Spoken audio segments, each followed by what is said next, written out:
Olá pessoal, aqui é o Velgas. Hoje, dia 23 de julho de 2026, 16 horas, horário de Brasília. A Ucrânia capturou prisioneiros e destruiu 2 sistemas de foguetes russos. E vou falar sobre o bisneto de Brezhnev, que é o 4º dirigente da União Soviética.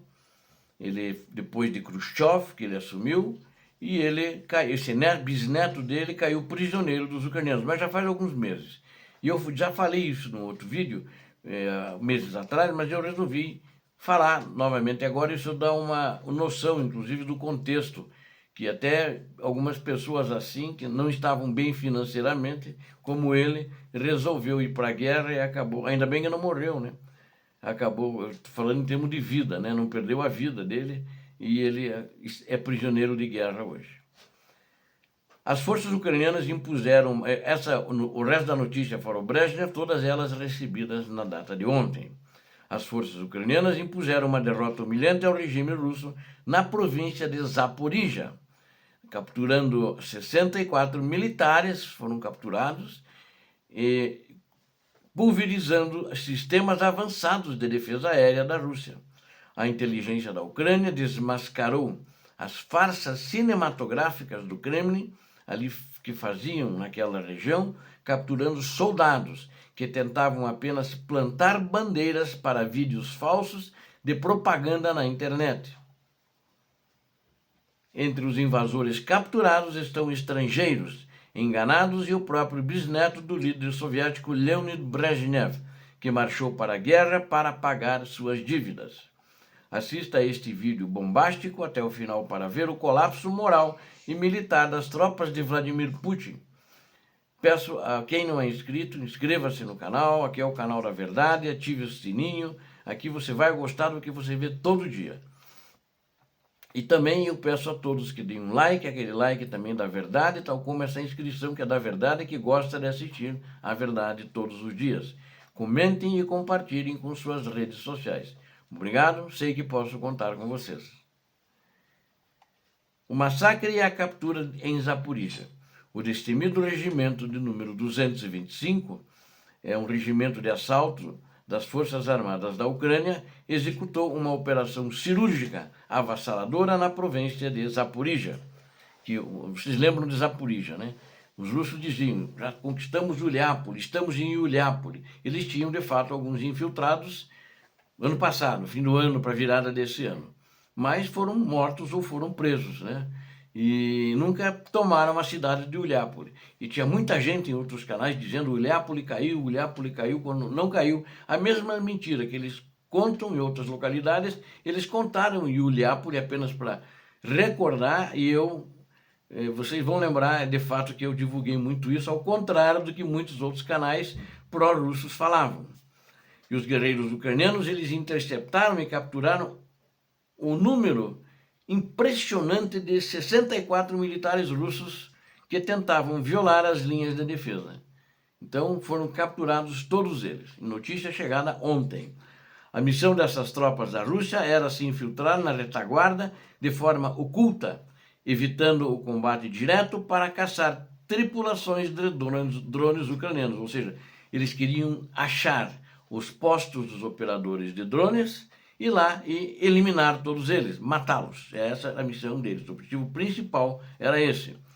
E o objetivo principal do comando russo também era colher informações táticas e plantar bandeiras russas em vilas para gravar vídeos falsos de propaganda. Ou seja, eles foram para a província de Zaporizhia com esta a missão principal deles.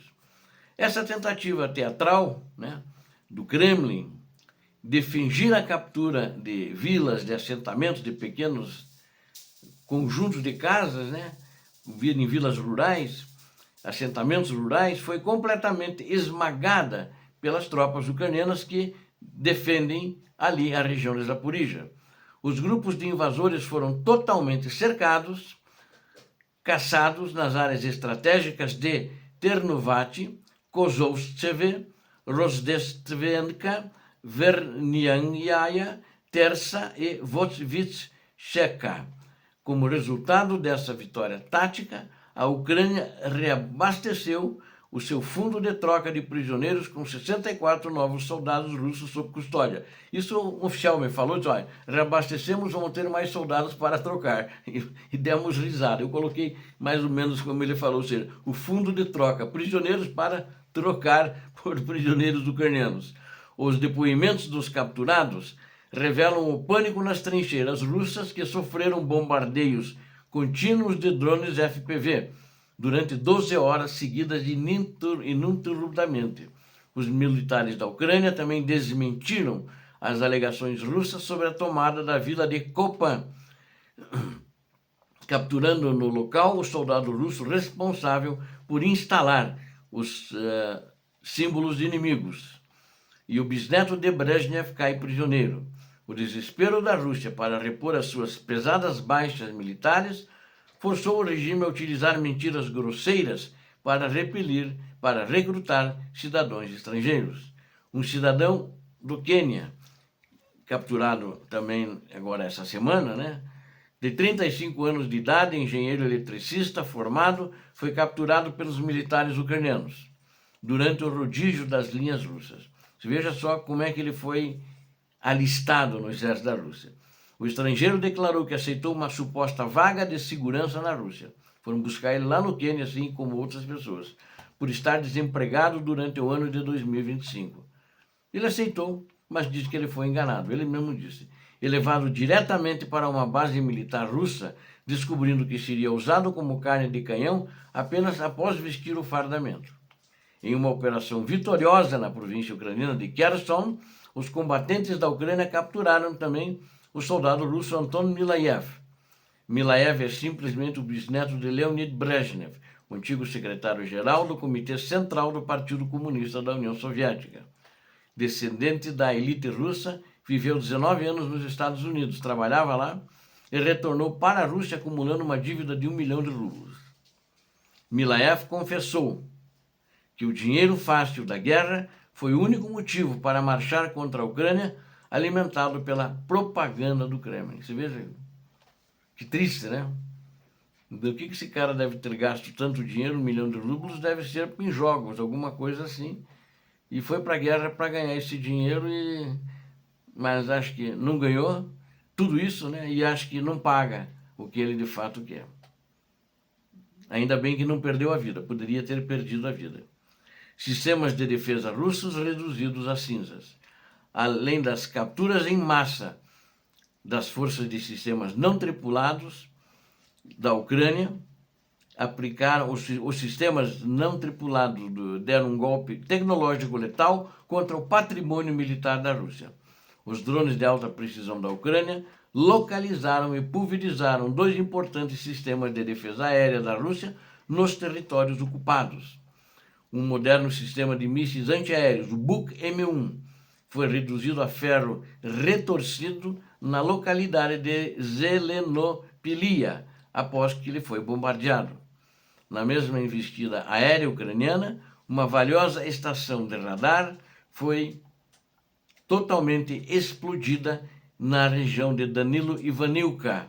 A destruição desses escudos eletrônicos russos cega o exército da Rússia em Zaporizhia, facilitando novas incursões profundas da aviação da Ucrânia, porque os aviões, se voassem, eles seriam identificados por esse radar e seriam usados, esse Buk poderia ser usado para derrubar os aviões ucranianos. Então, isso dá mais segurança para a atuação dos caças F-16, dos MiG-29 e dos Mirage 2000, MiG-24, Su-24, perdão, entre outros, né? Su-27, que a Ucrânia, inclusive, atua bastante com caças nessa região, né? Bom, para concluirmos, a captura desses 64 soldados russos e a destruição dos sistemas Buk prova que a estratégia da Rússia em Zaporizhia está desmoronando. Tudo aquilo, fizeram uma mentirada, tentaram avançar para conquistar mais território, não saíram do lugar, ao contrário, perderam. Vocês sabem que eu tenho relatado, onde eles mais perderam foi na região de Zaporizhia. Levaram eles, inclusive, mais para longe da cidade de Uliápoli. O aprisionamento, né, do bisneto de Brezhnev e de mercenários estrangeiros enganados expõe a total falência moral e o desespero do exército russo. Inclusive, o Brezhnev foi entrevistado agora essa semana, por causa disso que eu coloquei ele. E foi perguntado se valeu a pena. Ele disse que não valeu a pena, né? Ele se alistar por aquele dinheiro que ele acha que não valeu a pena, ele podia ter perdido a vida. E ele não disse como que ele foi feito prisioneiro, mas eu acredito que ele se entregou. O que acho que foi uma atitude correta, né? Procurou salvar a sua vida. A causa que o exército russo está envolvido não é causa. Eles estão avançando para cometer crimes, por causa disso a Ucrânia tem que responder com muita força para não deixá-los avançar. A Ucrânia demonstra o controle absoluto no campo de batalha, limpando as linhas de infiltração e desintegrando a infraestrutura que protege os invasores. Obrigado a vocês que assistiram esse vídeo, conto com vocês, inscrevam-se, deem um like, compartilhem e façam seus comentários. Quando se inscrever, não se esqueça, acione o sininho para ser notificado em todos os vídeos. Peço a Deus que abençoe a todos vocês, a Deus que abençoe a Ucrânia e que abençoe o Brasil. Paz e bem, paz para toda a humanidade. Muito obrigado.